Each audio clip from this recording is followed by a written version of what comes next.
Et il se trouve que dans les années 90,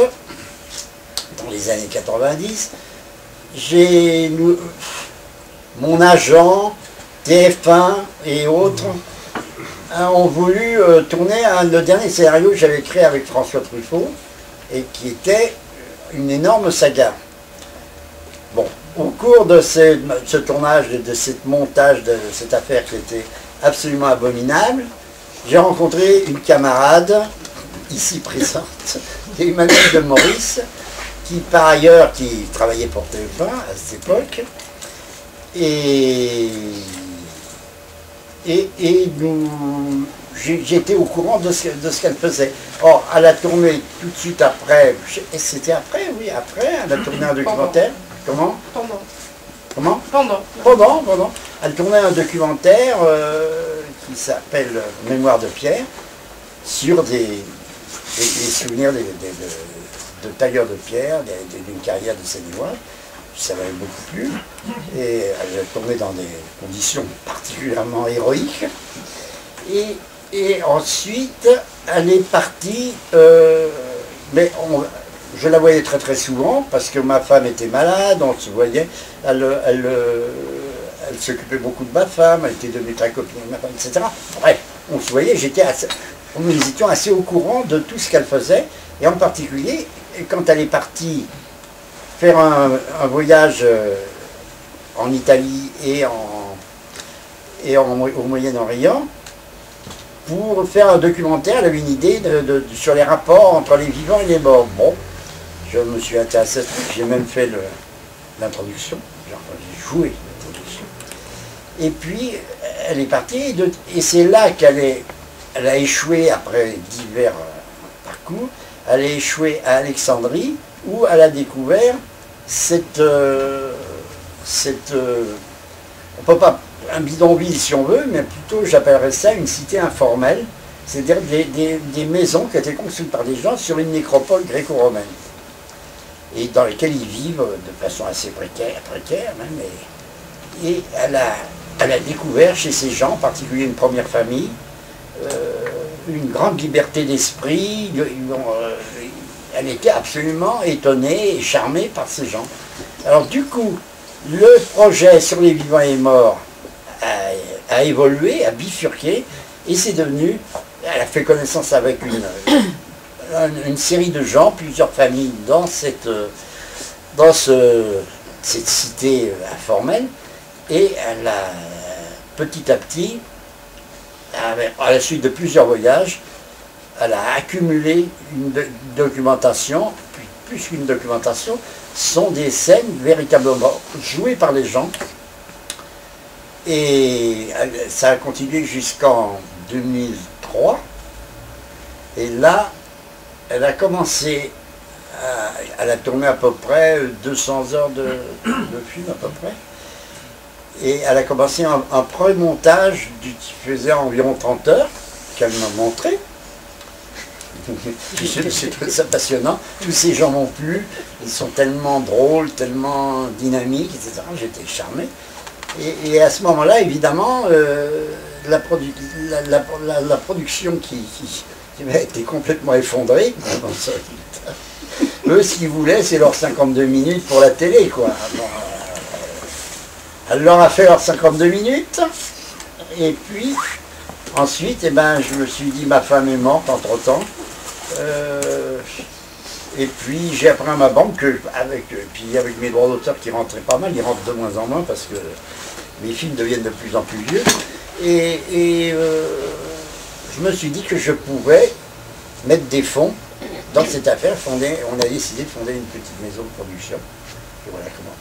De scénariste, je suis devenu producteur. Voilà. J'espère qu'on continuera après. Alors pour le moment, le film la post-production était très longue, hein, ça a pris plusieurs années. Il y a tous les problèmes que j'ignorais totalement, parce que moi, le cinéma, pour moi, je suis dans la salle où c'est avant. Je ne me doutais pas que c'était si compliqué, qu'il y avait tant de problèmes techniques. Je suis le genre de mec qui va à la cinémathèque voir un film de Maurice Tourneur complètement rayé, dont il monte la moitié, je m'en fous. la beauté, la photo. Alors on me signale que Coutard se plaint du DVD des Carabiniers, parce qu'il paraît que la photo, j'ai oublié comment était la photo à l'origine. Moi je le trouve très bien comme ça, mais il n'est pas lichon, paraît-il. Alors que la photo c'est très contrastée. On m'a appris ça. C'est vous qui m'avez appris ça? C'est vous? Bon, je sais pas. Et voilà, donc ce film, finalement, nous avons, il fait donc, il n'est pas très long, il fait 12h30 à peu près. Il est composé quand même de 5 parties, qui chacune font à peu près 2h30. Et donc il y a tous les aspects où on voit même évoluer, parce qu'ils ont été tournés au cours de plusieurs années, donc on voit les gens vieillir, grandir, un petit bébé devenir un petit garçon, etc. etc. Et on voit aussi que Emmanuelle, la filmeuse, devient de plus en plus, ils ont de plus en plus confiance en elle, et c'est ça qui est très beau à voir, je crois. Bon. Alors ce film sort le 15. On ne va pas vous le projeter là. Je n'ai pas apporté de DVD. Et alors, ce film sort le 15 juin, c'est-à-dire dans bientôt. D'ailleurs, vous avez des prospectus qui sont à votre disposition, qui vous mettront un peu dans le bain. Il sort le 15 juin au Saint-André-des-Arts, où ils vont. Alors ça va se dérouler comment? Chaque jour, il y aura un film différent. Et en fin de semaine, il y aura la totale.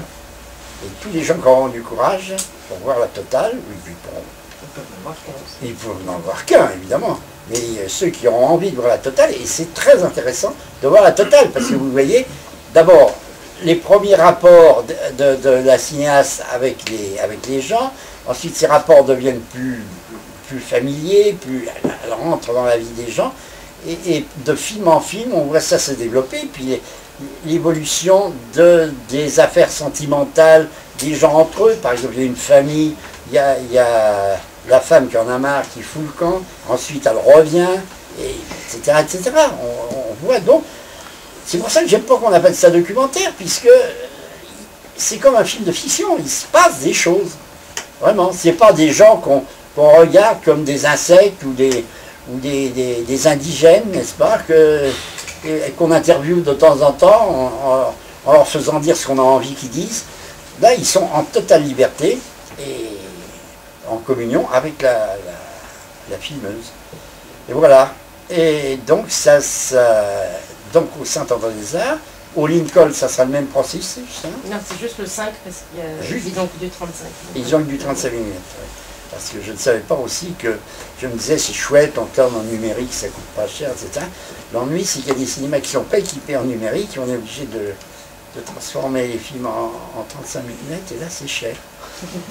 C'est pas gratuit. Bon, voilà, donc il y aura le 5. Le 5, qui est celui qui a eu le Léopard d'Or à Le Carnot. Donc, qui passera au Lincoln. Aux Champs-Élysées, à Lincoln. Et puis en même temps, il y aura des séances spéciales au Méliès, et il y en aura en province. Il y a à Orléans, il y a dans la région de Bordeaux, Tours, il y a à Tours aussi. Il y a d'autres. Ça. Je ne suis pas très beaucoup. Voilà. Alors tous deux on est partis dans le tourbillon de la vie. On a continué à tourner, tous les deux enlacés, tous les deux enlacés, tous les deux enlacés.